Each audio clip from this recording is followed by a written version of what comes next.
Biasanya zaman dulu tuh kita tuh nge-gymnya itu sama debt collector, Oh iya. satpam, ya kan, sama jaga klub. iya jaga klub, abang-abang kang pukul. Kalau sedikit saya nambahin ya soal orang yang dari gede terus kecil dan dia udah sukses nih, tapi belum ada shape-nya. Nanti kalau udah kayak di berat mas sekarang yang 80-an nih, jadi jangan dipikirin dulu timbangannya. Yang penting correct. Benar. sekarang kaca aja sebagai tolak ukurnya. Buat apa? Misalnya nih, nanti makin lama nge-gym turun lagi ke 75, tapi ya cuman badannya lurus-lurus aja gitu. Itu kan ngapain? Jadi kalau ada orang yang ngomong, saya mulai nge-gym 40 tahun, terus dia berotot dan dia bilang natural bangsat, kamu ngebohongin orang ya. Jangan bohong kamu ya. Gitu.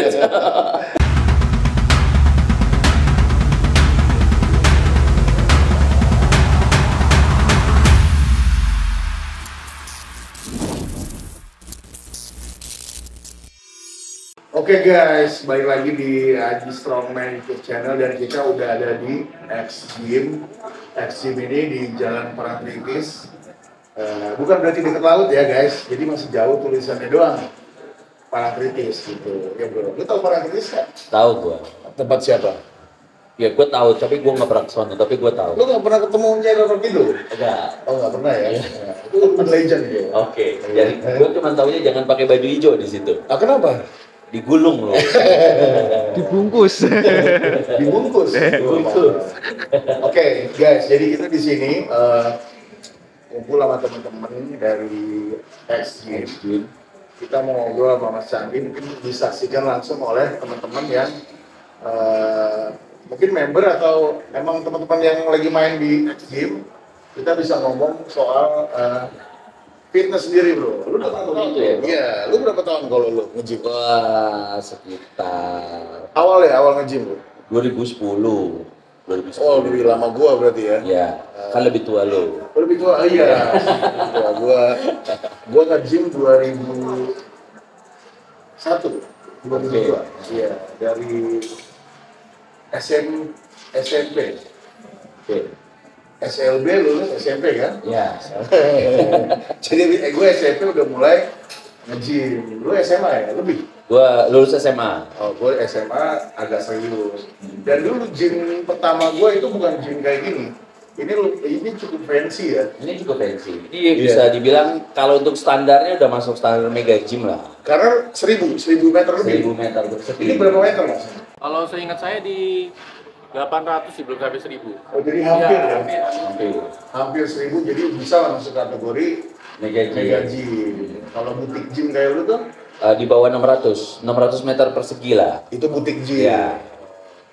Jadi kalau dulu di zamannya kita mulai nge-gym itu masih nyeker ya bro? Ya.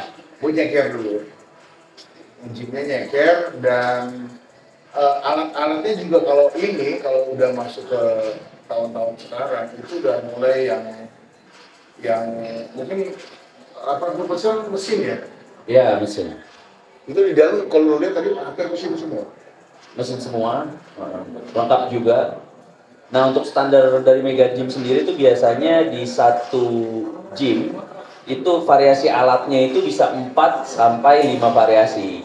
Jadi kalau buat main kaki ada 5 macam. 4 sampai 5. Main chest Ada 4 sampai 5. Standar mega gym gitu.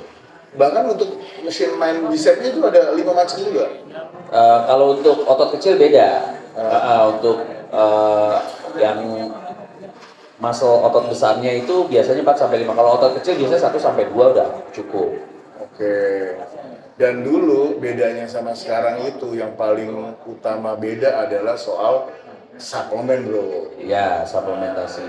Dulu kita sama sekali nol ya. Ya, Kita nggak tahu. Kita tahu suplemen emang ada dulu.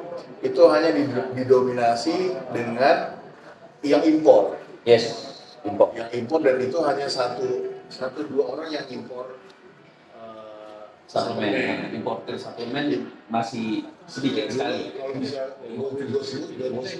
Nggak apa sebut aja sebut. Itu ada Ultimate. Ya. Dulu pertama-tama. Terus Prolet udah ada. Ya. Prolet itu Kompetisi, ya. itu bintangnya masih Davi sama Ricky Samsuri. Ya. Sama Stan McQuaid. Ya. Nah, terus ada Prolet, ada Ultimate full team tuh dari Cornelis, dari Amo sampai Eden dulu.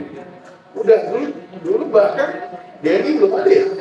Ya belum ada. DNI masuk itu sekitar 2012 ya kalau nggak salah. Sama dulu satu yang gede banget itu tim ABS. Oh, gua nggak tahu. Tim ABS itu ada Agi Mulyono, ada Yudis, ada itu yang badannya gede-gede itu Ayub, ada Ade Iman.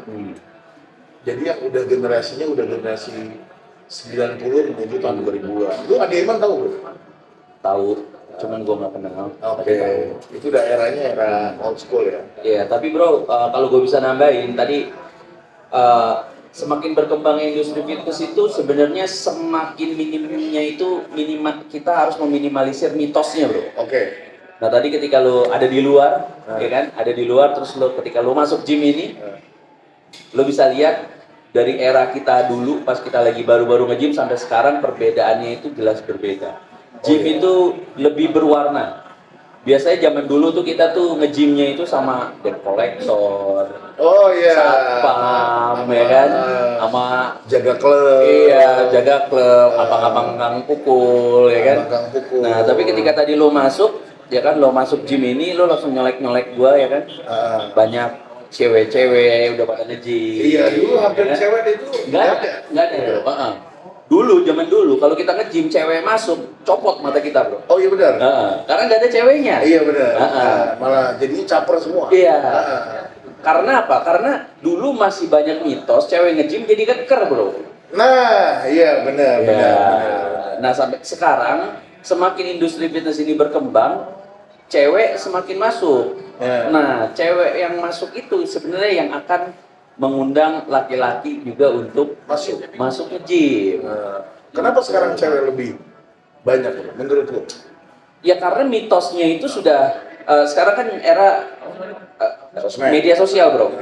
Orang memberikan opini, informasi bisa disanggah sama orang lain gitu. Oh ini nggak begini, ini begini, ini begini.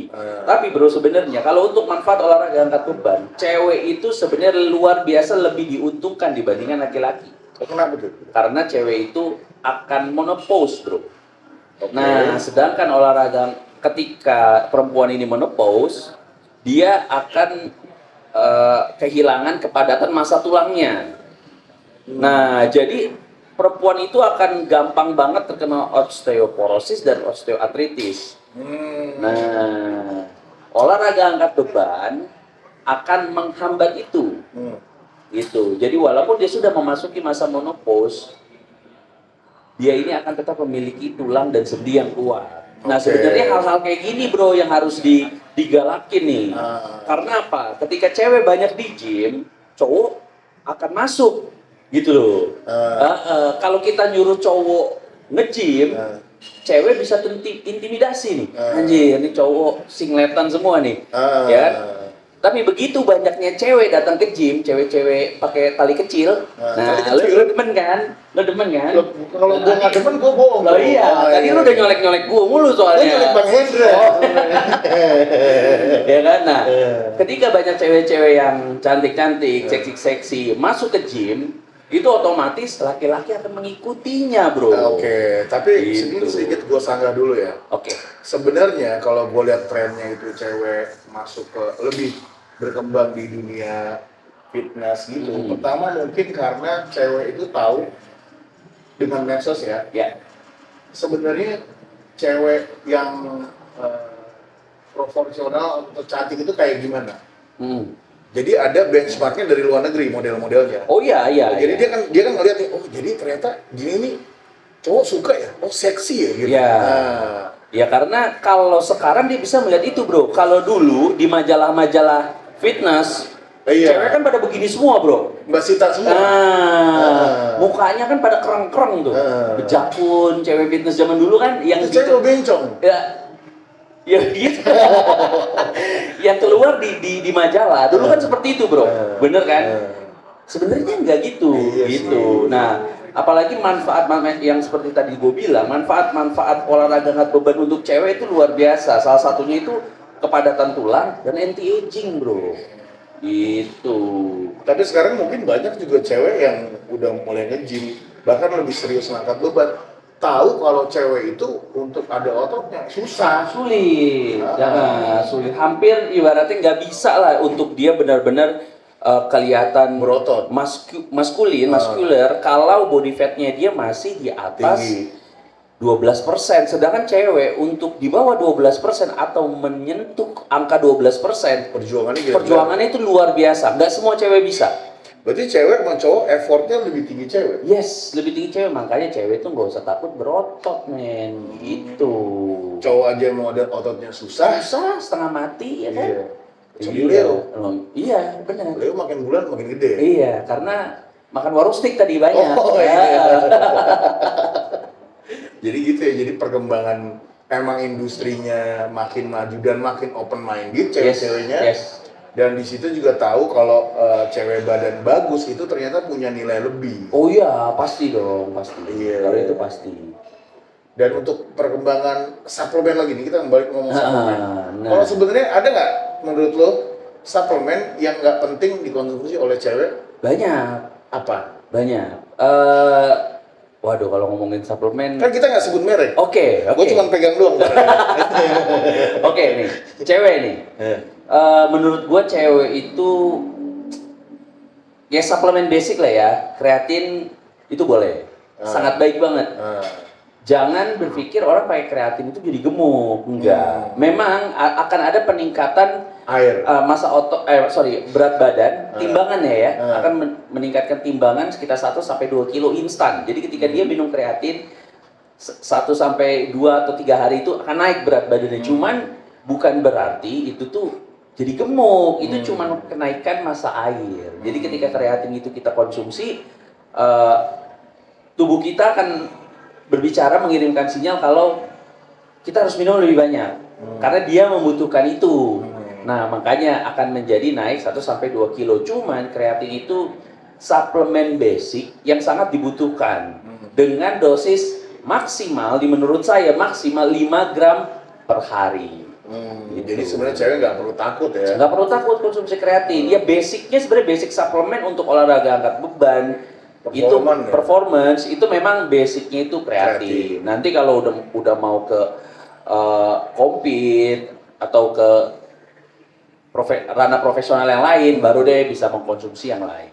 Tapi basic kreatin itu oke lah. Selain itu, kalau whey protein mah nggak usah disebut ya, karena mau sourcingnya dari manapun, mau dari real food, mau dari suplemen, ya protein ya tetap itu paling penting. Gitu. Tapi kalau udah mau apalagi ya whey protein lah, udah nggak ada obatnya itu. kalau pre-workout? Pre-workout tergantung, karena nggak semua orang bisa memakai pre-workout. Ada yang orang memiliki sensitivitas kafeinnya itu tinggi, dia minum pre-workout sore jam 2, jam 3 baru bisa tidur. Nah jadi kalau untuk pre-workout tidak disarankan. Tapi kalau dia mau coba, it's okay. Coba dari ya setengah scoop dulu lah. Gitu. Jadi itu aja tuh menurutnya esensial untuk. Menurut gue itu aja, menurut gue, karena gue lebih berpikir setelah itu bisa semuanya bisa dilengkapi di real food, di makanan. Karena ketika kita memutuskan untuk olahraga, pola hidup sehat kita tuh harus berubah. Jadi kita tuh harus bertanggung jawab sama sesuatu yang kita pilih.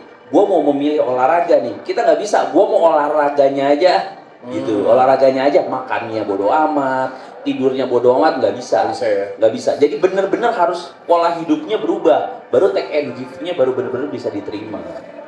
Gitu. Kalau cowok nih, nah sekarang banyak, makin gede industri fitnessnya, gue rasa makin banyak mitos-mitos yang berkembang seputaran gym itu sendiri. Ya. Nggak tahu ini mitos siapa yang ciptain dari dulunya, entah turun temurun ada atau emang orang-orang yang sengaja mengembar-gemborkan itu dari sains ceritanya. Ya. Kayak contohnya yang dulu banget gua nge-gym itu soal misalnya main chess nggak boleh digabung sama yang main back misalnya. Katanya ntar ototnya tarik menarik misalnya gitu. Itu kan bego ya. Ternyata yang kayak gitu-gitu masih kemakan untuk pemula mungkin iya. Akhirnya setelah udah lama di fitness dan tahu ternyata sebenarnya semua otot bisa lu gabung-gabung aja Iya, betul. selama optimal atau enggak. Iya. Nah, mungkin maksudnya nggak boleh digabung kayak chest sama back nggak boleh digabung karena mendingan energi lu habisin dulu buat main chest daripada mungkin chestnya cuma setengah terus main backnya cuma setengah, ngapain setengah-setengah? Mendingan ya emang kalau hari ini lu chest day, ya lu chest day aja. Nah, mungkin itu atau push semua, pull semua, baru main hari berikutnya leg. Jadi push pull leg itu kan udah mulai terkenal sekarang ya. Ya, dulu kan hanya ibaratnya dulu bro split kan. Bro split ya. Sebenarnya kan gini, ketika kita mau membuat suatu penelitian atau jurnal, kita tuh harus tahu dulu dan kita harus baca subjek penelitiannya itu siapa. Mungkin kalau untuk orang-orang awam, orang kantoran, common people lah ibaratnya ya, mungkin itu benar juga gitu. Jadi diharuskan untuk split karena kalau dilatih satu otot full, dia tuh besoknya kan akan kerja. Jadi dia tuh bakal gempor. Jadi menurut orang jadi menurut orang itu tuh gak efektif. Makanya dia bilang untuk jangan deh split aja. Jadi nggak boleh digabung. Itu karena gini, kalau kita membaca sebuah hasil penelitian, nggak bisa kita cuma garis bawahi kesimpulannya aja. Kita harus ngelihat dari awalnya dulu. Ini subjek penelitiannya siapa, diambil dari berapa orang, gitu kan. Dia sudah menjalankan ini berapa, dan harus ada tandingannya. Nah, nggak bisa tuh kita ngebaca satu itu terus tidak ada tandingan. Jadi karena gini, ketika kita membaca suatu jurnal tanpa ada satu tandingan dan kita tidak membreakdown subjek penelitian jurnal tersebut, kita baca jurnal kita akan jadi orang yang bego. Karena apa? Ya kita akan ngikutin kesimpulannya aja. Oh, bro split digabung nggak boleh. Sebenarnya nggak gitu. Kalau kita membuat satu studi perbandingan, kita ambil subjek penelitiannya berbeda, hasilnya akan luar biasa berbeda. Contoh yang tadi kita ambil itu kayak orang-orang yang di kantoran, common people, kita ambil ibaratnya orang-orang yang fitness junkie atau atlet banget. Atlet banget dihajar kaki 5 variasi, chest 5 variasi, shoulder 5 variasi, 15 variasi dia latihan. Besoknya dia masih bisa kerja seperti biasa. Nah, itu semua kan ujung-ujungnya karena subjek penelitiannya berbeda. Makanya kita nggak bisa kalau sekarang kan nggak bro. Kalau sekarang karena ada jurnal dan orang-orang yang kebelet jadi influencer, biar dibilang oh ini orang jago nih apa, dia langsung memberikan kesimpulan template jurnalnya. Nah, itu sebenarnya yang jadi rancu gitu. Dan sedangkan namanya jurnal itu, masalah jurnal olahraga, selagi dia tidak menimbulkan cedera, selagi dia tidak menimbulkan resiko yang membahayakan, sebenarnya semua orang itu bisa ngejalanin aja. Jadi sebenarnya nggak ada yang 100% benar dan nggak ada 100% yang salah. Intinya selama dia tidak cedera, itu it's okay, jalanin aja. Jalanin aja. Kayak contohnya soal yang ramai juga dari dulu diomongin adalah soal progressive overload. Progressive overload, ya. Jadi itu juga yang selalu agak kemakan untuk anak-anak fitness baru mikirnya mau setiap gede, minggu, mau gede tambah kuat. Kalau progresif, gue setiap minggu harus bebannya semakin tinggi. Ya. Yang ada jadinya cedera lah. Ya, copot lu. Padahal progresif itu nggak cuma di beban. Yes. Bisa di setnya, set atau di repnya, reps, tempo, gitu. Jadi walaupun kita bebannya sama, loadnya sama, ketika repetisinya dibedakan, masih progresif. Temponya dibedakan, masih progresif juga. Nah, ketika sudah temponya sudah kita mainin, repsnya sudah kita tambahin, baru itu kita mengacu ke bebannya. Nah, bebannya juga naiknya nggak banyak-banyak, bro. Itu naiknya cuman kalau ada 2,5 yang plate yang kecil 2,5, kalau ada yang 1 kilo 1 kilo. Sebenarnya yang harus digalakan seperti itu. Nah, tapi balik lagi, ketika orang sudah membaca sebuah jurnal, ya kan, dengan kesimpulan kalau mau tambah kuat, angkatannya harus berat. Jangan jamunya. Iya. Seru nih kalau ngomong. Wah, kalau ngomongin jamu sih udah lebih pinter anak fitness kayaknya. Iya. daripada influencer yang Ya, karena ya balik lagi ya, industrinya kan sekarang kan lagi sangat luar biasa berkembang. Nah, gue ngelihat nih, karena gue kenal nih sama Bang Jody nih, gue ngelihat 2 tahun terakhir ini X Gym itu ekspansinya tuh gede-gedean gitu kan. Dan Bang Jody, mohon maaf, silahkan buka tempat gym tapi jangan di Bekasi, Bang Jody. Bekasi biar buat saya aja. sama segede gini kebanting. Iya, kebanting gua bro, ya kan. Keringetan juga gua kalau ditempel. Udah segede gini 24 jam lagi. Iya. Wah, udah. Lebih murah lagi dari gym gua. Jangan ya, Bang. Nah itu dia bro, maksud gua kalau sekarang industrinya udah maju, informasi di mana orang bisa dapat, dan sekarang berarti banyak dong anak-anak muda yang badannya juga bagus-bagus ya. Banyak. Dulu kalau kita ngelihat ke gym ya, yang seperti yang gue bilang, ya kalau gue suka ngebahasnya cewek lah ya. Ketika kita ngelihat di gym zaman dulu nggak ada cewek, ya kan? Ketika ada cewek mata copot ngeliatin. Kalau sekarang cewek banyak banget bro. Copot juga. Enggak, beda. Sekarang gue bisa lebih tahan. Dan looks-nya itu emang udah sporty banget.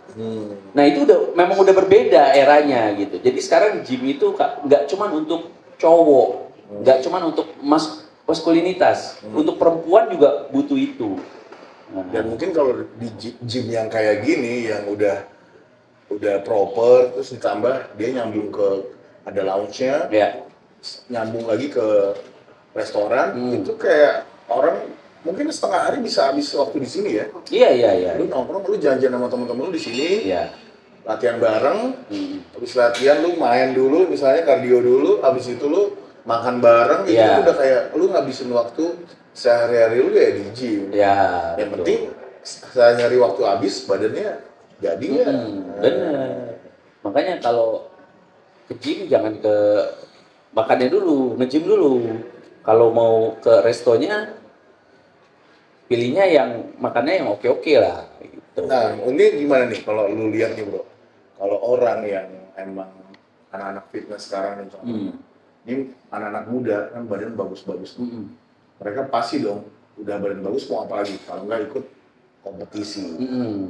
Makanya kemarin juga di acara lu ada kelas yang di bawah under 24 ya. Dan itu cukup ada A sama B ya? Iya. Dan itu cukup rame bro. Rame, ada 55 orang. Anak muda? Iya, anak mudanya di bawah 24 tahun. Dan kualitas ototnya udah hampir sama yang di atas dia bang kan bro? Gua sempat nggak lihat. Oh iya, jadi kalau untuk kompetisi memang anak muda ini masih awam ya. Masih awam, jadi emang butuh harus bimbingan gitu kan. Cuman kalau untuk era sekarang ini luar biasa banget sih. Kemarin juga untuk di FF sendiri totalnya kan 783 atlet partisipan. 783. Gokil. Dan itu bukan peserta yang sedikit loh. Hampir ya 1000 bawah lagi, 783 gitu kan. Dan itu atlet semua. Dia ngikut itu karena dia ingin berkompetisi. Dan sama mungkin gue sih bisa bilang itu juga karena lu mau memberangkatkan 3 orang itu bro. Ya bisa juga, tapi memang untuk saat ini bro, industrinya juga berkembangnya pesat dan didorong dengan influencer-influencer kayak artis-artis tuh, cewek-cewek dia pada posting nge-gym, orang jadi terinfluence untuk nge-gym. Nah ketika dia terinfluence untuk nge-gym, dia mendapatkan manfaatnya, ibaratnya badannya jadi bagus, dia lagi in shape, lebih enak dilihat, dan dia baru mau ke ranah atasnya lagi. Bertanding, berkompetisi. Memang ada beberapa atlet yang ingin bertanding untuk profesi, tapi ada yang hanya sekedar ya rekreasi gitu.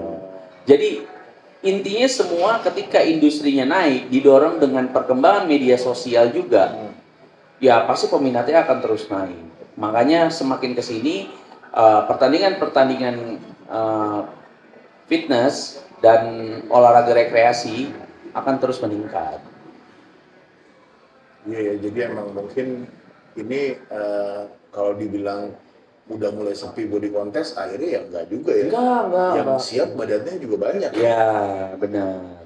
Mungkin memang nanti untuk next-nya akan kita bedakan namanya pertandingan di kelas yang open itu khusus monster semua tuh. Nah, nanti kita akan bikin kelas spesial yang isinya tuh ibaratnya social fitness, social fitness. Jadi Gitu. kayak emang yang dia buat Dia mau bertanding, eksistensi. ya mau bertanding tapi non kompetisi lah, ibarat orang yang ya hanya sekedar hobi lah. Oke, iya. Oke. Udah lumayan maju kemarin. Berarti mungkin juga saran dari gue, bro, lu harus bikin IFF 2 hari. Ya, nanti kita bikin 2 hari. Itu lu kelar kemarin jam 12 kayaknya. Iya, itu kemalaman banget sih. Kemalaman sih itu. Nah ini mungkin dari temen-temen nih, ini ada yang kompet nggak? Atau ada yang selain Pace? Iya, kalau Pace mah, Pace itu udah salah satu rajanya bro dia. Oh iya, king Orang, juga dong. iya, orang kalau melihat dia di pertandingan udah capek ya. Dia lagi, dia lagi. Iya, ini lihat dari shape-nya aja kemarin ketemu bulan puasa. Sekarang udah berubah banget. Iya, bulan puasa nggak begini, iya kan? Bosnya masih putih. Kok sekarang jadi begini? Gitu. Tricepnya udah berantakan tadi. Iya, itu nggak di flex tuh. Nggak di flex aja berantakan tuh. Gue aja minder samping dia. Oke nih untuk teman-teman yang ada di sini mungkin kita ngobrol santai ya, mungkin yang singkupnya masih fitness Apa aja lah. suplemen lah. Apa aja. Kalau mau tanya-tanya apa Ada yang mau tanya, atau ada yang mau kita bahas, mungkin teman-teman ada yang mau nanya dulu apa, nanti kita akan nggak jawab. Iya. Mau Misalnya, nanya apapun jawab. kita ngobrol. Mau tanya aibnya Aji, ya nanti saya yang jawab. Kartu as. Gini. Buka bajunya. Ini kan saya kan masih umur 15 tahun. Ya. Kira-kira pola makannya itu kayak gimana? Kan saya kan dulu pernah dari 100 kilo, sekarang ke 80. Udah bagus loh. Iya. Nah itu saya masih bingung gitu loh, pola makannya itu kayak gimana? Ya, kalau Mungkin sekarang dulu pola makannya kayak gimana? Bisa sampai 80 sekarang ya? Iya. Kalau dulu saya butuh juga cuttingnya itu benar-benar cuma makan sayur, telur, ayam yang banyak gitu ya. Kalau sekarang saya lagi bisa balik gitu loh, tapi saya masih bingung gitu cara biar menurun proteinnya gimana. ya. Kayak sedang di sini. Ya, jadi kalau untuk pola makan yang baik itu harus ada protein dulu nih, ya kan? Protein dulu, lemak baik, karbo. Jadi, aduh, sorry. Dari micet. Kok micet? Oh salah ya? Lu tahu aja gue baru install. Jadi kalau masalah nggak bijak juga ketika kita menghilangkan hal yang esensial yaitu karbohidrat itu. Cuman perbedaannya karbohidrat itu memang tidak bisa dikonsumsi sebanyak protein sebenarnya. Cuman kultur di Indonesia ini kan berbeda. Nasi dulu, nah karbohidrat dulu, baru protein. Sebenarnya tuh protein dulu. Makanya kalau teman-teman suka ngelihat saya makan, mungkin kelihatannya aneh. Kayak kemarin saya makan gudeg telurnya 5, nasi goreng telurnya 4 gitu ya. Jadi mungkin teman-teman tuh kayak makan sate gitu ya, makan satenya 20 gitu. Jadi mungkin itu sebagian besar orang berpikir ini orang aneh. Tapi sebenarnya yang benar itu seperti itu. Jadi karbohidrat dikonsumsi memang hanya untuk kita membutuhkannya. Jadi ada karbohidrat yang glycemic index-nya tinggi, ya, spiking gulanya tinggi. Ada orang yang berpikir itu nggak boleh dimakan. Contoh nasi putih, glycemic index-nya itu tinggi. Itu boleh banget untuk dimakan. Cuman kita harus tahu gitu. Kita harus mempelajari apa yang kita makan. Ya, ketika kita mengkonsumsi makanan yang memiliki GI yang tinggi, glycemic index yang tinggi, kamu harus menggunakan glucose spiking itu untuk beraktivitas fisik. Contoh kamu mau main futsal, mau main basket, mau nge-gym. Nah 1 jam sebelum kamu latihan atau 90 menit sebelum latihan, kamu silahkan makan karbohidrat dengan glycemic index yang tinggi. Jadi ketika glycemic kamu insulin kamu spike, kamu sudah langsung bisa memakai itu. Nah kalau kamu menghilangkan karbohidrat itu, otot kamu nggak akan terbentuk. Yang kita pikir di sini kan kita mau bikin otot kayak ibaratnya pace gitu kan, yang ada lekukan-lekukannya gitu kan, kayak kalau lu enggak ya, Gua enggak ya, gelembung. iya, gitu ya. Jadi kita nggak bisa tanpa karbohidrat, kecuali kamu cuma mau lean aja, lean kurus aja gitu. Tapi nggak bijak kalau menurut saya. Jadi karbohidrat itu tetap ada. Jadi kamu harus tahu, oke, ketika gue memerlukan energi, gue mengkonsumsi karbohidrat. Jadi semakin malam kondisinya, baru kamu stop karbohidrat itu atau kamu ganti ke karbohidrat dengan glycemic index yang rendah. Jadi insulin kamu nggak nge-spike. Contoh misalnya ada ubi, ada oatmeal, ya, atau nasi merah. Tapi kalau siang dan kamu mau latihan pakai sumber karbohidrat yang memiliki yang tinggi, sebenarnya nggak masalah. Itu. Jadi tetap harus ada karbo, protein, lemak baik. Lemak baik bisa dapat kita dari mana sih? Dari kacang-kacangan, dari kuning telur. Itu. Apalagi sekarang semakin teknologi semakin maju ya. Ada kuning telur omega gitu kan, yang harganya tuh murah bro. Dulu tuh mahal banget tuh. Omega itu tuh kuning telur omega, sekarang tuh murah sekali gitu. Ibaratnya gampang banget juga untuk dicari. Jadi kalau saran saya, kamu tetap mengkonsumsi protein dulu yang terpenting, tapi jangan hilangkan karbohidratnya. Gitu. Sekarang kamu udah berhasil weight loss, turun ya kan, kamu udah keren banget tuh, udah puluhan kilo kamu bisa pangkas. Gimana caranya kamu ibaratnya body recomposition bro. Nah iya, jadi mungkin saya sedikit nambahin ya, kalau ini mas saya udah turun jauh nih dari 100 ke 80. Itu kan semuanya turun tuh, ototnya turun, lemaknya turun, airnya turun. Itu kan nggak ada tanda kutip ya, belum ada bentuknya nih. Nah untuk membentuk badan itu kan harus latihannya agak keras nih. Yes. Latihannya keras itu kan perlu juga kalorinya juga tinggi juga. Yes. Jadi jangan berpikir kalau diet itu makan sedikit mungkin, cukup protein, ya latihannya juga lemes. Ya, benar. Nggak akan optimal. Benar, karena kalau kita takut makan, ya otot kita nggak akan terbentuk. Iya. Bisa tanya Pace itu, Pace pasti makannya banyak tuh. Istrinya pasti pusing masakin dia, gila gue kayak miara bayi gede ya, dikit-dikit makan gitu kan. Tapi dia nggak gemuk tuh, ototnya keras ya kan, in shape ya kan, mukanya ganteng. Sorry. Kalau muka enggak ya, beda ya. Buat lahir kalau muka ya. Jadi jangan takut buat makan, cuman makannya apa dulu? Porsi, rotasi, cara pengolahan itu harus diperhatikan juga.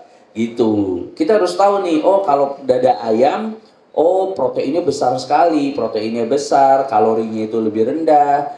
Cuman kelemahannya ya dia just protein. Sedangkan kita butuh lemak nggak? Kita butuh lemak loh. Ingat, yang membuat kita gemuk ya sebenarnya itu bukan lemak. Itu salah itu, orang itu salah. Yang membuat kita gemuk ketika glycemic index kita naik, gula di dalam tubuh kita nge-spike, kita tidak menggunakan itu. Ya, jadi contoh misalnya Bang Haji nih, ya kan makannya nasi putih, terus minumnya es teh manis ya kan, habis itu dia 1 jam kemudian gulanya naik nih, dia tinggi nih, tapi nggak digunain. Nah ketika nggak digunain itu ada sumber energi yang tidak terpakai. Nah makanya hormon insulinnya itu berantakan kadang, tapi selama itu terpakai itu sebenarnya nggak masalah gitu. Nah beda lagi sama lemak. Kalau lemak memang memiliki volume yang kecil tapi kalorinya besar itu. Jadi saran saya jangan ada yang kamu hilangkan dari sumber protein, karbohidrat dan lemak itu. Cuman kamu mainin volumenya dan rotasinya. Oh jam 5 ke atas atau jam 6 ke atas saya udah nggak boleh makan karbo, tapi saya tetap boleh makan protein dan lemak gitu. Jadi kalau lapar nih jam 8 malam lapar, jam 9 malam lapar, kalau kamu mau memiliki otot yang masif, jangan tidur, makan. Tapi makannya apa? Mungkin kamu bisa bikin omelet, ya kan? 3 omeletnya, 3 telur, ya kan? Bisa kamu pakasihin bayam, kamu makan aja, gitu. Jadi anak fitness ini yang badannya gede-gede itu rakus, apalagi Lakusan lu 9 plate, gue 5. Dan kalau sedikit saya nambahin ya soal orang yang dari gede terus kecil dan dia udah sukses nih tapi belum ada shape-nya. Nanti kalau udah kayak di berat mas sekarang yang 80-an nih. Jadi jangan dipikirin dulu timbangannya. Yang penting correct. Benar. sekarang kaca aja sebagai tolak ukurnya. Buat apa? Misalnya nih, nanti makin lama nge-gym turun lagi ke 75, tapi ya cuman badannya lurus-lurus aja gitu. Itu kan ngapain? Mendingan tetap di 80, tapi misalnya backnya udah mulai bengkok. Bengkok maksudnya Ada mulai lekukannya. Iya, ada backnya, bahunya udah ada garisnya. Itu kan mending 80 kayak gitu daripada fokus ke turun terus ke 75 tapi ya lurus saja. Ya, kan karena gini, Mas, rata-rata ketika orang yang sudah berhasil weight loss, dia tetap terpaku sama timbangan. Nah, kalau sekarang yang harus kamu lakukan, kamu harus terpaku sama looks, kaca, cermin, sama mungkin bisa kalau kamu pakai ikat pinggang, nah nomor pinggang kamu itu, karena banyak orang yang berat badannya stuck, tapi badannya berubah. Iya. Gitu, dia berat badannya stuck nih, tapi tiba-tiba kok lubang gespernya makin lama makin kecil. Ternyata pakai punya adiknya. Iya, salah ternyata. Nah, ada juga yang baju gitu. Ih, kok nih makin lama nih ada yang rada ngetat gitu. Iya. Ternyata salah juga. Yang kanan doang. Oh iya.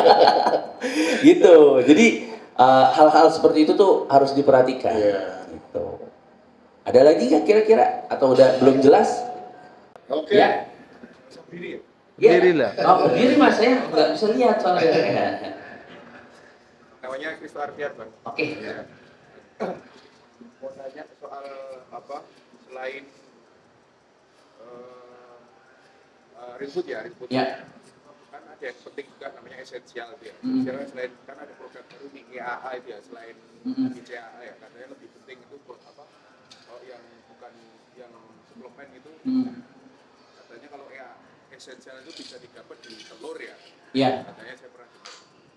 Apakah cuma telur aja atau ada yang lainnya enggak? Terus Iya. terus terkait angkat berat, angkat beban. Kita sekarang memang banyakan kita fokusnya angkat beban, tapi kita agak skipnya di kardio nih kadang. Oke. Aku sering pernah dengar nih di dokter spesialis jantung katanya kalau kita itu 1 minggu 150 menit itu cukup lah. Cuma kadang kan kalau kita sudah terlalu fokus nge-gym kadang mau ke treadmill aja udah capek seperti itu. Nah, terus kembali ke kadang ini juga baru ada bisnis kayak di bisnis gym yang combine ya, yang mainnya anaerobic juga kayak di Empire Fitness di GPK itu ya. Itu menurut saya apa? Karena nge-gym itu kan kadang jenuh juga ya, Bang. Nggak ada partnernya, nggak ada apa namanya, nggak ada PT-nya, nggak ada, kadang namanya teman juga kadang aku jenuh nih, kadang nggak jenuh. Berangkat progres yang kayak di Empire itu memang kayaknya bagus juga, dan menurutku bagus nggak sih Bang kalau memang maksudnya kita nantinya maksudnya kita combine-nya dengan yang mau saya tanyakan, combine-nya dengan olahraga yang seperti itu. Maksudnya ke aerobik apa anaerobik sih yang kayak model yang kayak gitu. Itu sih Bang. Ya. Dulu bro. Ya. Jadi kalau masalah kardio kita butuh apa enggak? Karena bukan yang esensial itu. Yang mana nih? Oh, telur ya? Iya. Asam amino makanan, telur dulu ya kita bahas ya. Makanan yang memiliki rangkaian asam amino paling solid, Tuhan itu sangat adil buat kita. Ditaruhnya itu ada di telur, bos. Telur itu asam amino terlengkap, bos. Kalau saya bisa kasih saya waktu 10 menit buat ngomong, disiarin di seluruh stasiun TV barat ya di Indonesia. Masyarakat Indonesia kan sehat banget kalau semuanya makan telur minimal 3 satu hari. Karena telur itu memiliki asam amino paling lengkap, paling solid. Itu ada di telur. Murah bos. Bukan di daging sapi. Itu Tuhan kita tuh ya. Allah itu luar biasa.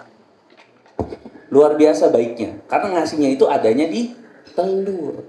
Nah jadi kalau mau cari makanan yang murah, meriah, sehat, telur gitu. Nah jadi kalau untuk makanan di telur, cuman kita harus memilih karena telur itu yang kuningnya ada mengandung kolesterolnya, jadi nggak baik dikonsumsi semua orang yang sudah memiliki kadar kolesterol yang tinggi gitu. Jadi ketika kamu mengkonsumsi telur itu dengan bijak, maksimal kuningnya 4 satu hari, manfaatnya sangat luar biasa, sangat luar biasa. Itu ada di telur semuanya. Gitu. Kalau masalah EAA, kayak mana ya? Gue kalau ngomongin masalah suplemen harus dijaga mulutnya. Oh gitu ya. Soalnya karena ada bosnya. Ada bosnya ya. Kayak mana? Gitu. Cuman gini, kalau saya pribadi ya, saya nggak anti dengan suplemen. Suplemen itu sesuatu hal yang sangat membantu saya. Contoh ibaratnya ketika saya sibuk, ketika saya tidak sempat untuk mencukupi kebutuhan protein harian, saya pasti memakai suplemen. Itu yang sangat membantu saya. Apalagi dengan masa otot kayak Aji, kayak saya, kayak Pace, kayak si Alip, ibaratnya fitness junkie, kita tuh harus mencukupi kebutuhan protein kita tuh 1,5 sampai 2 kali berat badan. Ini beda ya bang ya, kalau abang mungkin 1 sampai 1,2 it's okay, tapi 1,5 sampai 2 kali berat badan itu luar biasa banyak bang. Nah sedangkan kita di mobil ya bro, kita di mobil jalan rutinitas itu menurut saya kurang waktunya. Nah ketika kita mengkonsumsi suplemen whey protein itu sangat membantu kita. Nah kalau untuk BCAA atau EAA itu saya pakai kalau ngejus ayam, kalau mau minuman seger-seger pas latihan.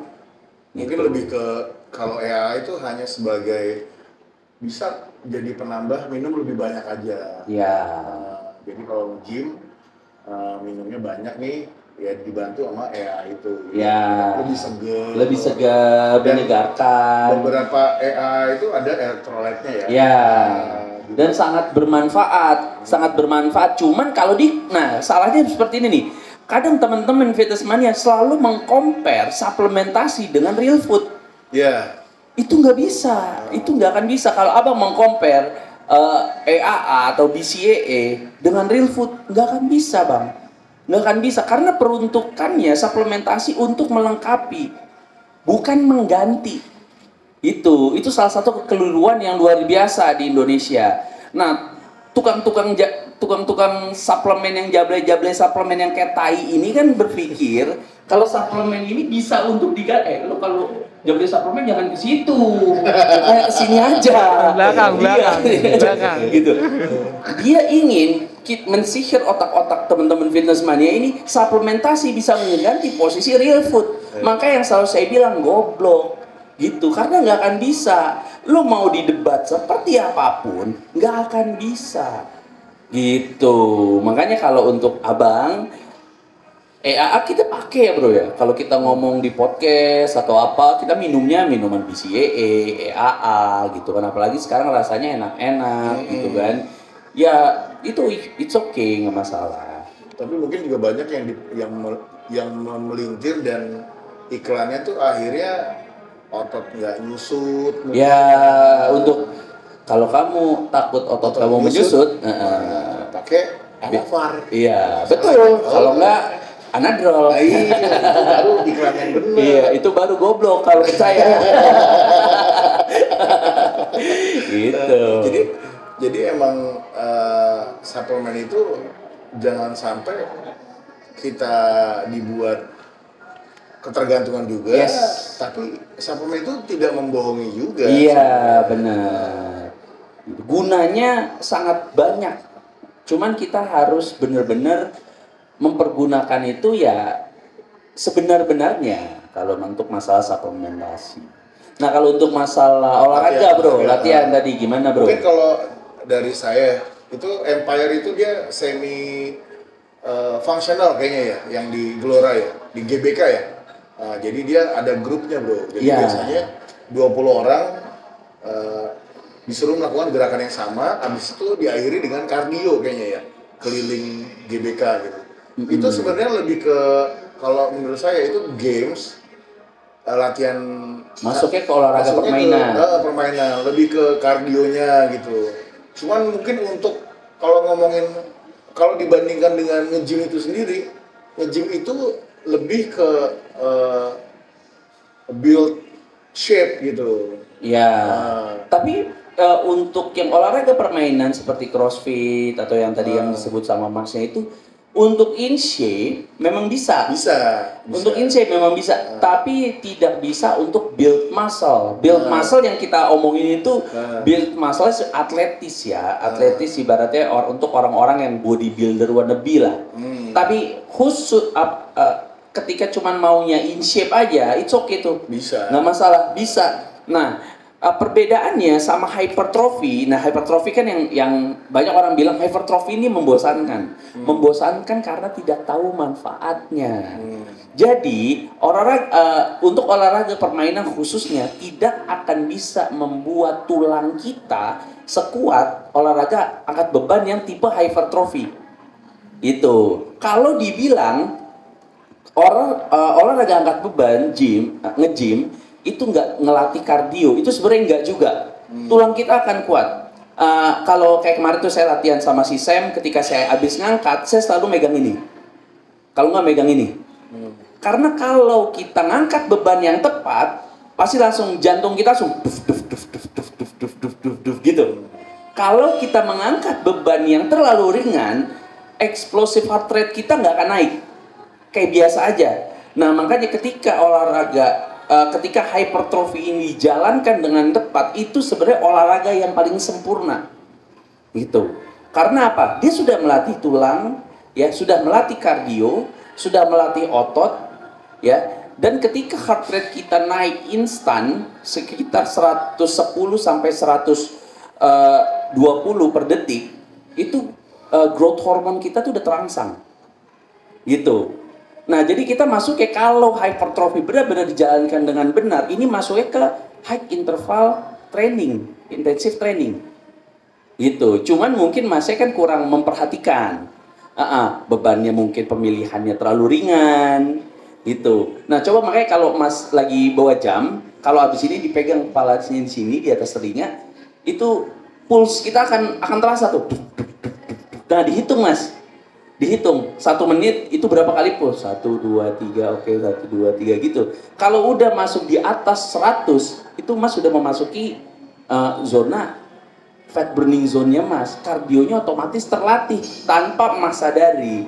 Gitu. Jadi tanpa melakukan spesifik kardio ya? Iya, tanpa melakukan spesifik kardio. Dan sebenarnya banyak juga kegiatan kardio yang diselip-selip di kehidupan sehari-hari, Mas. Gitu, contohnya Masnya sudah berumah tangga. Kalau sudah berumah tangga, main nama kita, Mas. Maksudnya gimana? Lah kan ada yang nggak berumah tangga. Iya. Kalau orang berumah tangga, nanti saya ajarin jurus mesin jahit. Mesin nah itu Mas, itu kardio juga Mas. Iya, jadi ketika Mas itu games juga ya? Oh iya, itu olahraga permainan. Treadmillnya istri di rumah. Jadi kalau lagi kayak gitu jangan buru-buru Mas. Oke, kata Bang Canggih olahraga, goyang terus. Gitu Mas. Nah, itu asal Mas tahu, ketika Mas bisa bertahan sama istrinya Mas 15 sampai 20 menit, jagoan gitu. jagoan. Itu kalorinya itu sangat besar Mas, sangat besar. Berarti kalau setengah jam sampai 40 menit pro level. Oh, pro level. Kalau 40 sampai 60 menit King. player. Kalau 90 menit King Hendra namanya. Gitu. Jadi mungkin kalau saya sedikit nambahin ya Mas, kalau ngomongin functional training, mungkin iya memang fungsional itu olahraga yang nggak membosankan karena dilakukan rame-rame. Gitu. Karena nge-gym sendiri pun biasanya individu ya. Yes. Sendiri. Individual Tapi sport. kalau nge-gymnya bisa, siapa tahu bisa bareng-bareng temen, segeng, Ya, itu benar. juga lebih fun gitu. Uh-uh. Jadi main shouldernya rame-rame. Nah, makanya harus kita build gimana kita nge-gym itu se-fun mungkin. Jadi ada alasan tiap hari untuk datang ke gym. Ya dibangun bondingnya sama teman-teman yang ada di fitness itu sendiri gitu bro ya. Tapi kalau mau tetap ikut Nggak masalah. olahraga permainan nggak masalah. Buat variasi Mas. Buat variasi, pemandangannya kan juga bagus-bagus bro. Oh iya. Ya, kan? Oh di kelas-kelas permainan itu, ngeri ya. Iya ngeri. Gue juga mau ikut sebenarnya, cuman jauh dari rumah. Ikut nonton. Iya. Oke, beda jauh. Ya gue orang Bekasi bos. Mesti pakai Google Map. Iya, apply visa. Ya, ada mungkin next pertanyaannya. Namanya siapa? Oh, saya Panji. Oh, Oke. iya. Apakah ada batasan usia untuk memulai bentuk otot? Terus bagaimana cara membentuk otot itu biar bagus di usia yang lebih tua gitu Pak? Ya, itu aja, terima kasih. Kalau namanya batasan usia yang tepat ya untuk membuat otot itu tergantung ekspektasinya mas. Ekspektasinya tuh seperti apa? Orang kan kebanyakan kan saat ini kan memiliki ekspektasi ototnya seperti public figure yang dia lihat. Wah, gue mau kayak Chris Hemsworth nih gitu kan. Kira lu mau Chris Putra? Enggak. Salah. Iya.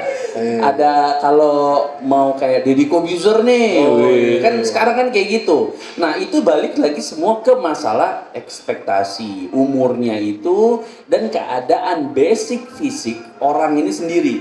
Gitu. Misalnya ada orang yang memiliki keterbatasan fisik, contoh skoliosis atau dia udah kena osteoartritis dan lain sebagainya, dia akan memiliki waktu yang lebih lama dibandingkan orang-orang yang tidak memiliki kekurangan fisik itu tadi.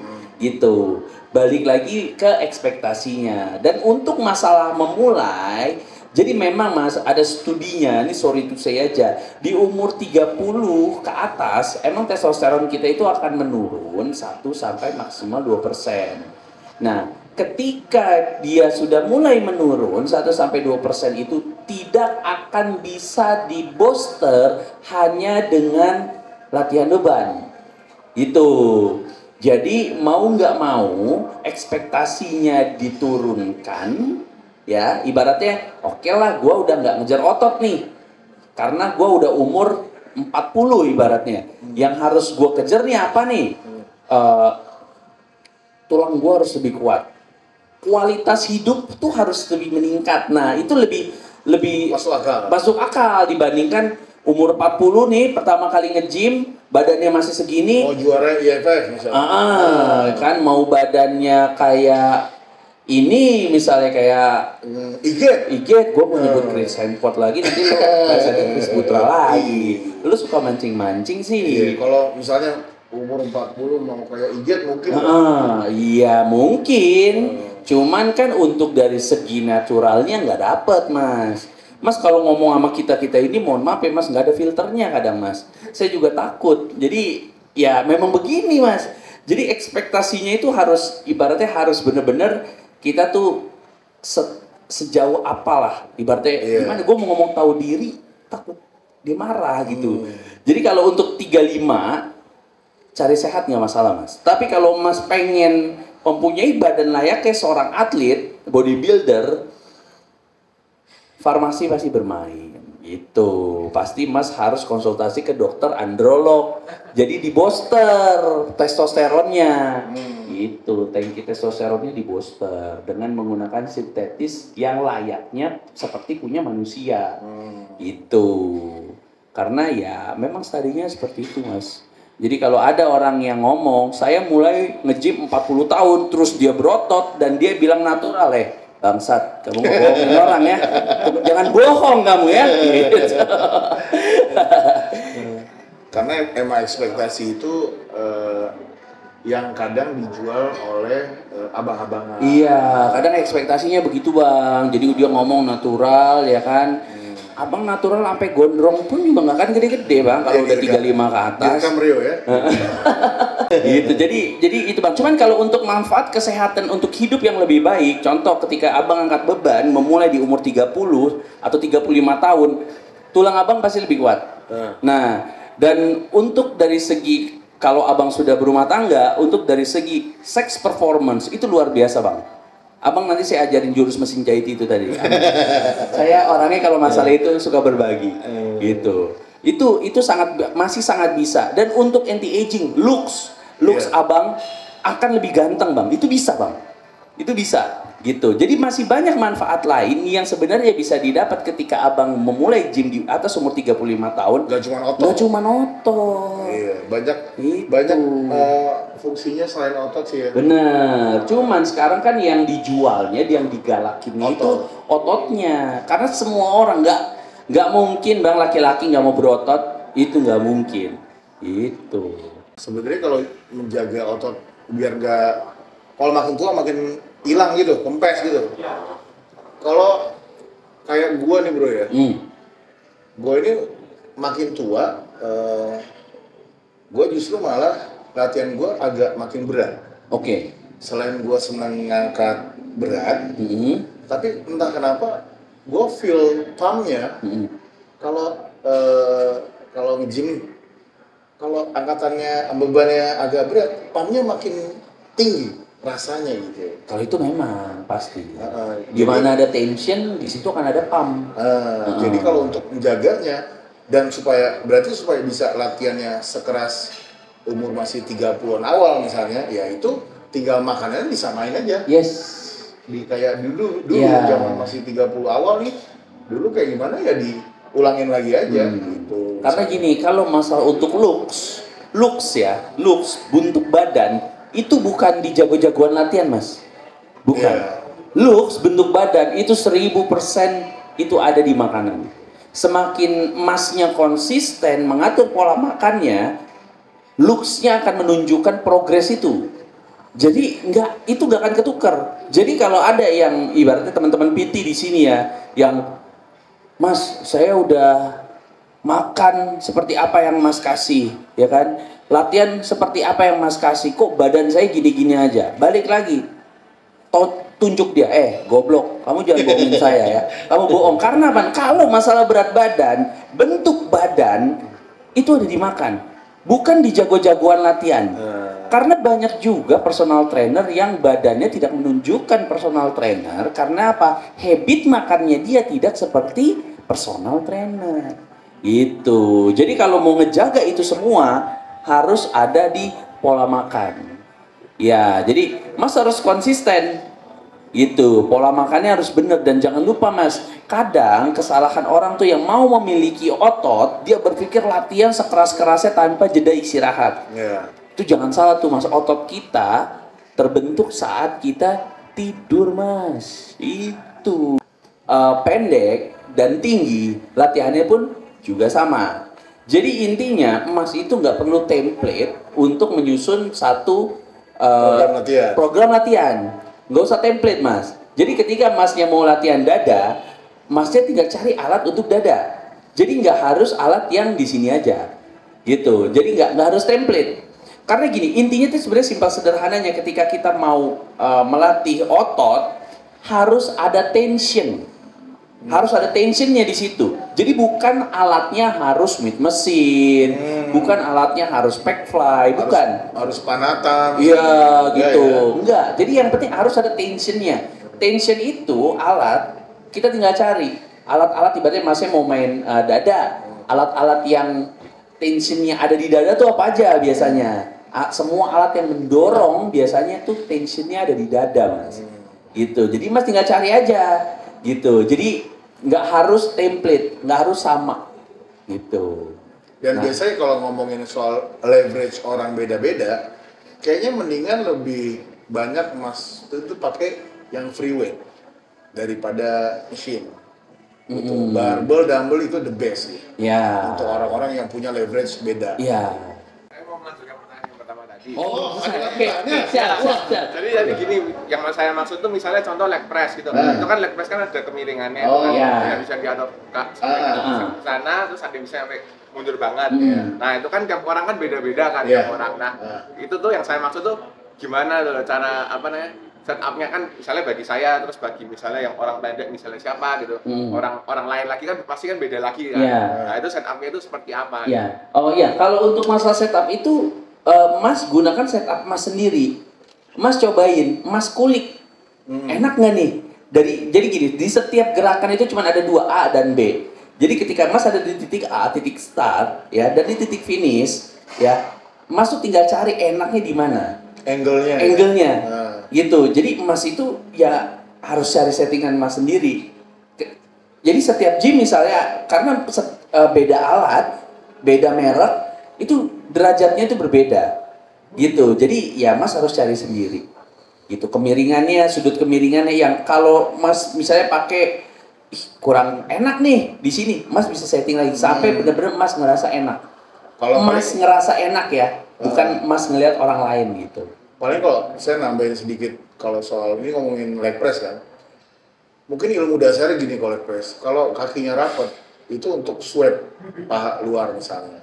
Semakin lebar kakinya, mungkin itu lebih kena ke kayak ke pantat, ke dalam, inner pahanya gitu. Jadi itu adjustnya dari situ aja.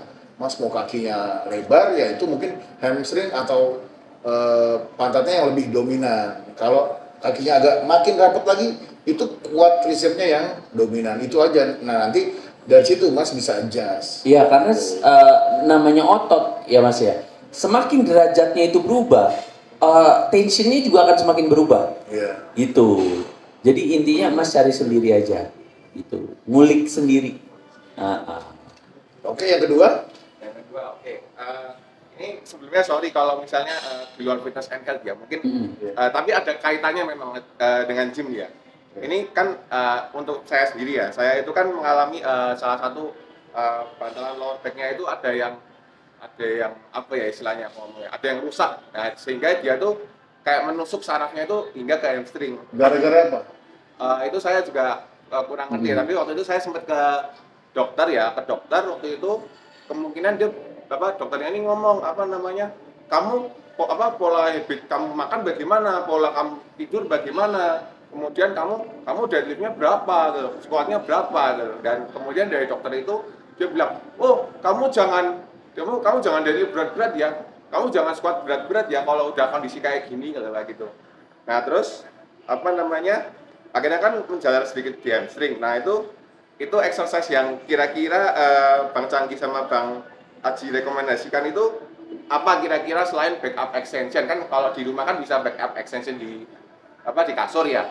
Kalau di sini kan backup extension di atas itu. Nah terus itu tuh Ya, apakah Nah, terus itu apakah Bang Canggi sama Bang Aji itu percaya kalau dokter saya itu kan ngomong kalau kau 100 kali backup extension di rumah pasti hasilnya lebih mendingan. Nah itu apakah Bang Canggi Tapi udah dibuktiin?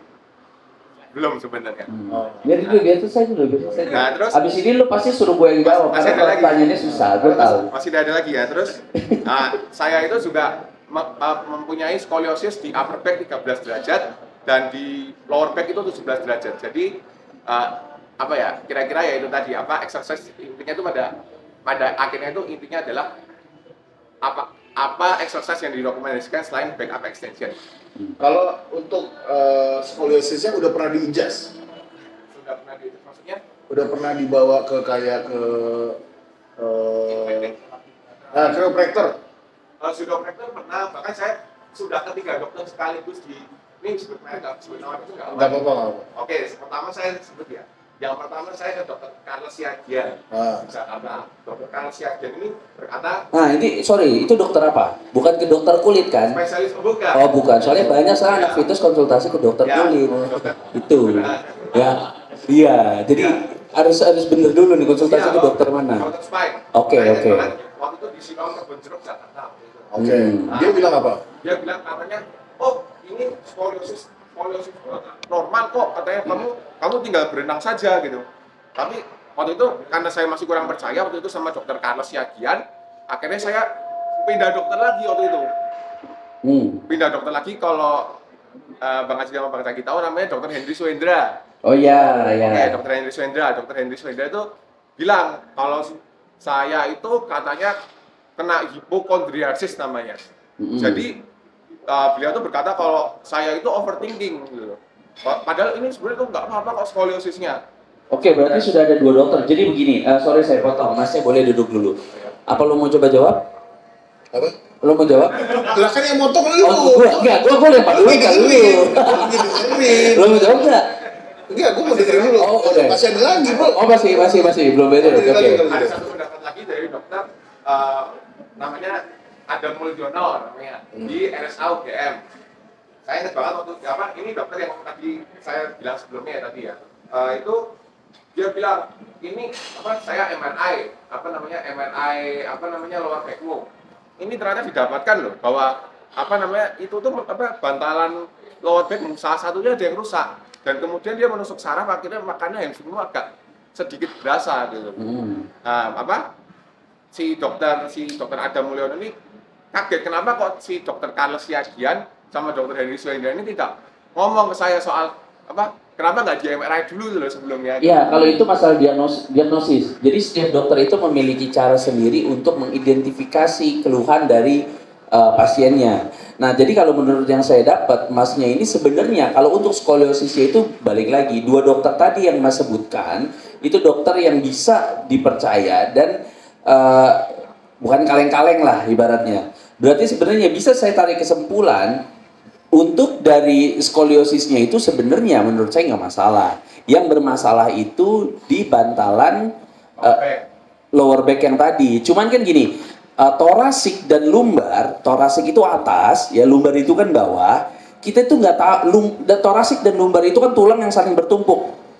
Nah itu ada di penyakitnya ini ada di L mana, lumbar mana, torasik mana gitu. Jadi untuk konsultasi kita seperti ini aja, untuk orang yang benar-benar paham clinical fitness, kita nggak bisa ngomong lebih jauh gitu. Karena apa? Ini masalah Masnya. Nanti contoh misalnya kita kasih Masnya exercise yang ini, tiba-tiba Mas ada di L berapa yang kena, L1, L2, atau di coccyx-nya kah? Tiba-tiba Mas bermasalah. Coccyx apa itu? Tulang ekor, bro. Tiba-tiba bermasalah dan Mas tiba-tiba ngomong, oh dari Bang Aji itu kita kasih dia itu. Wah, silakan salahkan Aji, jangan salahkan saya. Gitu. Jadi kalau menurut saya untuk dari dokter yang 2 Masnya itu sudah bisa dijadikan pegangan. Kalau skoliosisnya itu sebenarnya nggak masalah. Nah, kalau untuk masalah ada di MRI-nya, pemeriksaan MRI-nya itu, makanya dia kena di terasa di hamstring, saya sarankan Mas cari deh akupuntur atau kiropraktik ya bro. Untuk dilemasin di area itu. Dirilis ya? Dirilis gitu. Oke? Kalau saya mau nanya dulu, terus udah jelas, Mas tadi ngomong soal ada masalah di lower back-nya ya, lumbarnya ya. Iya. Sekarang gimana perasaannya? Rasanya gimana? Sekarang rasanya sih oke karena beliau tuh menyuntikan di bagian lower back saya itu ada 2 kali. Apa? Saya nggak tahu apa yang disuntik. Oh, lain kali tanya Mas. Jadi yang disuntik itu ada biasanya ada untuk saraf kah, ada untuk painkiller kah, gitu. Jadi itu harus ditanya. Jadi jangan sampai Mas nggak tahu apa yang dimasukkan ke badan Mas. Gitu. Bapak saya dikasih obat juga. Saya ingat banget salah satu obatnya itu adalah diazepam. Diazepam, bentar. Saya tanya Google. Itu kayak obat, itu cukup keras obatnya itu. Diazepam itu obat penenang. Iya. Tapi saya juga bingung kenapa kalau dokter ortopedi kasihnya kok obat penenang gitu. Kalau dari saya Mas, mungkin yang Mas alami itu juga sebenarnya ada overthinking yang Mas ciptakan sendiri. yang itu malah jadinya merasa sebenarnya badan Mas Baik-baik aja. Tapi karena ada rasa overthinking, dokter yang ini ngomong ini, dokter ini ngomong ini, Mas jadinya mungkin takut untuk melakukan atau lagi melakukan sesuatu gerakan, terus gak enak dikit, Mas tuh langsung kayak mikir, aduh ini mungkin gara-gara yang sakit itu mungkin, atau mungkin ini, aduh mungkin lower back gue nih gitu. Jadi banyak ketakutan yang Mas ciptakan sendiri. Toh sekarang semua fine-fine aja kan? Sekarang bisa deadlift bisa. Bisa, tapi setelah disuntik belum sempat coba setelah disuntik. Dilatih terus aja Mas, dilatih terus. Squatnya bisa. Bisa. Bisa berapa? Squat zercher ya. Ini saya zercher. Kenapa zercher? Zercher karena saya waktu itu ada goodwing waktu squat biasa. Saya itu mengalami namanya goodwing. Iya. Itu kerasa di lower back saya. Akhirnya saya ganti ke zercher. Zercher kan apa ya? Kenapa nggak dibenerin dulu buat wingnya? Ya gerakannya kenapa nggak dibenerin dulu squat normalnya? Goodwingnya karena sudah dicoba berkali-kali dan masih gagal. Tapi emang genetiknya ada bro yang nggak bisa. Oke, terus Akhirnya zercher, akhirnya saya merasa lebih baik. berapa zerchernya? Zerchernya jujur aja Mas kalau pakai plate yang paling besar di sini, plate yang paling besar 25 kiri, 25 kanan plus barber yang paling besar, kira-kira kalau di total itu 75. Itu udah bagus, tanpa ada rasa sakit kan? Waktu di gymnya tidak ada rasa sakit, tapi setelahnya itu waktu itu saya merasa waktu itu di rumah loh kok tiba-tiba kok sakit. Iya, kalau itu wajar Mas. Di rumah Wajar. sakit. Itu wajar. Malah itu kayak apa ya? Kayak pegel-pegel lah mungkin. Iya, Aktornya. bisa. Kalau yang sakit setelah ngangkat itu baru yang bahaya. Kalau pegel-pegel atau sakitnya di rumah itu sih nggak masalah. Dan itu ya itu balik tadi itu mungkin overthinkingnya Mas, soalnya Mas ini zerchernya aja 70 kilo yang mungkin orang biasa nggak bisa gitu. Belum tentu bisa. Jadi sebenarnya nggak ada masalah, tinggal kalau mungkin larinya ke hamstringnya sakit, hamstringnya yang diperkuat. Mungkin kalau saya dulu pernah ada satu pengalaman pribadi soal lower back pain. Saya dulu pernah cedera lower back. Itu lagi deadlift, setelah itu kayak ada bunyi gitu kan, kayak bunyi spam gitu, terus udah nggak bisa bangun. Justru adalah kita harus perkuat core-nya, perutnya kita kuatin. Mas harus setiap hari harus kuatin core-nya. Kalau saya misalnya kalau mau deadlift atau mau squat, saya plank dulu. Misalnya semenit. Ya Mas bisa juga tuh untuk niru itu. Jadi sebelum squat pemanasannya plank dulu. Oke, yang ketiga Mas. Ntar dulu, ditahan dulu yang ketiga. Ada yang lain sebelum kita sambung? Saya kan pelajar nih. Jadi saya sibuk. Saya berpulang sekolah nih. Iya. Jadi saya sibuk nih. Jadi saya itu mau mencari metode latihan yang pas buat saya. Itu apa ya kira-kira untuk dapat? Iya, untuk pelajar khususnya, untuk pelajar, profesional, atlet, metode latihan itu semuanya sama.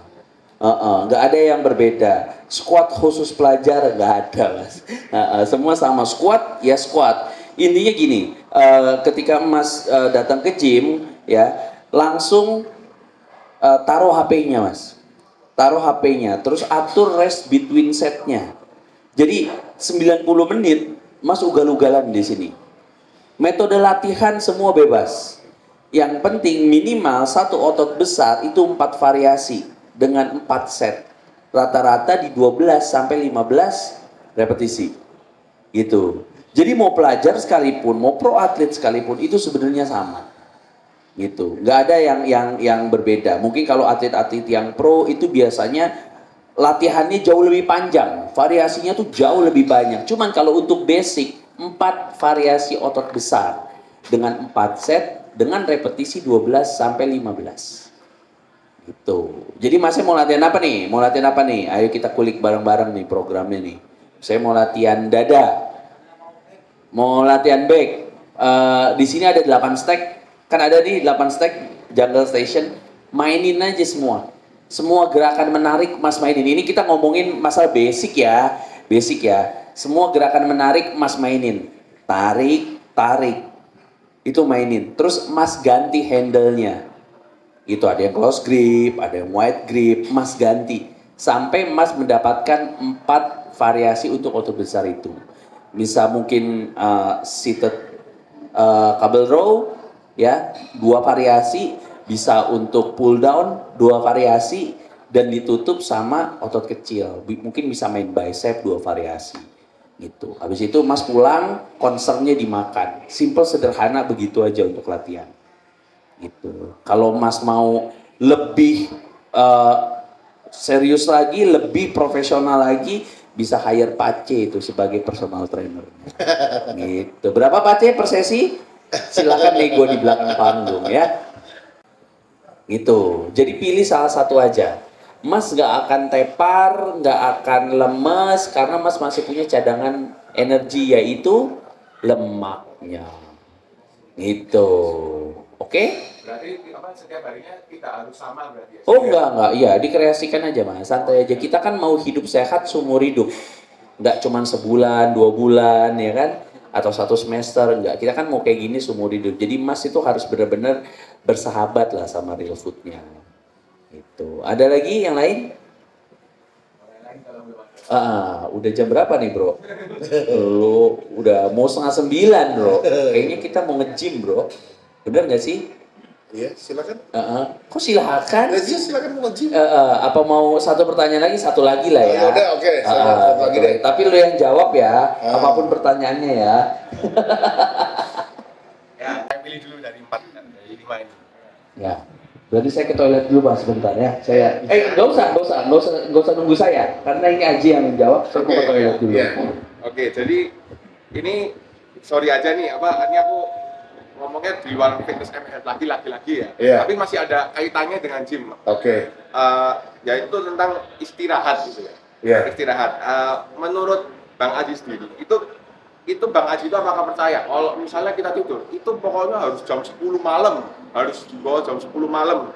Itu apa? Karena banyak orang-orang tuh bilang, "Wow, kalau kamu tidur itu harus jam 10 malam." Karena kalau orang-orang menjelaskan itu bahwa nanti hormon melatonin itu akan dilepaskan itu pas jam 10 malam. Nah, itu bagaimana? Tapi kalau yang saya percaya itu tidur jam berapapun itu bebas, yang penting reguler dan durasinya harus 7 sampai 8 jam.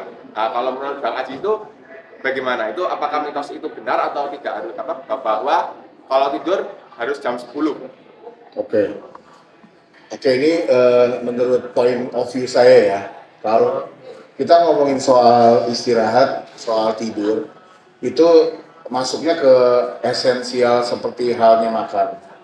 Jadi ada saya tuh sangat percaya lebih baik kurang makan daripada kurang tidur. Kalau kurang makan masih bisa ngangkat, masih bisa latihan. Kalau kurang tidur itu ngangkat aja kelayangan, bisa blackout. Itu berarti kan segitu pentingnya istirahat menurut saya. Kalau untuk jamnya nggak harus, menurut saya lagi nggak harus jam 10. Kalau saya, karena saya juga udah terbiasa tidur agak malam, jam 12, jam 1 saya baru tidur, dan kadang jam 6 udah bangun lagi gitu. Jadi kayak cuma 5 jam, dan itu menurut saya 5 jam itu udah cukup. Karena saya 5 jam tidur itu besokannya harus tetap aktivitas, tetap latihan, besokannya nggak ada masalah, dan ngangkatnya juga berat-berat aja. Tapi kalau kurang dari 5 jam, nah itu agak cranky. Kalau kurang dari 5 jam, biasa kalau di hari itu saya kurang tidurnya dari 5 jam, sebelum sore itu sebelum latihan, saya ada power nap sebentar, 10 menit langsung bisa latihan. Itu menurut saya sih, gitu.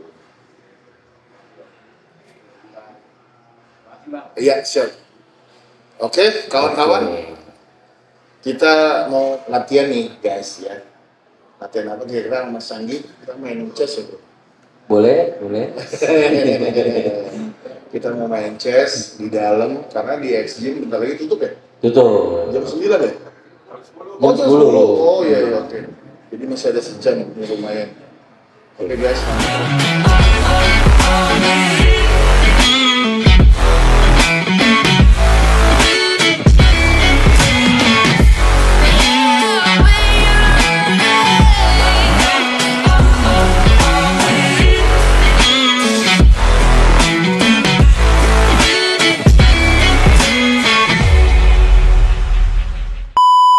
Guys, gue tadi udah muter-muter karena sampelnya masih lengkap semua.